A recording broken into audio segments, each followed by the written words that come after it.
পদ্মা সেতু নির্মাণ প্রকল্পের মেয়াদ শেষের সমাপনী অনুষ্ঠানে আজ যোগ দেবেন প্রধানমন্ত্রী শেখ হাসিনা।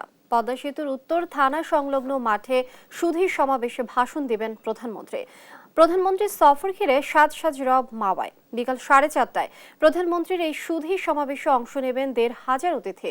পরে টুঙ্গিপাড়ার উদ্দেশ্যে রওনা দেবেন শেখ হাসিনা। সেখানে জাতির জনকের সমাধিতে শ্রদ্ধা জানানোর পাশাপাশি অংশ নেবেন বিভিন্ন কর্মসূচিতে। 2001 সালের 4 জুলাই মাওয়ায় ভিত্তিপ্রস্তর স্থাপন ও নিজস্ব অর্থায়নে নির্মাণ শেষে 2022 সালের 25 জুন পদ্মা সেতুর উদ্বোধন করেন শেখ হাসিনা।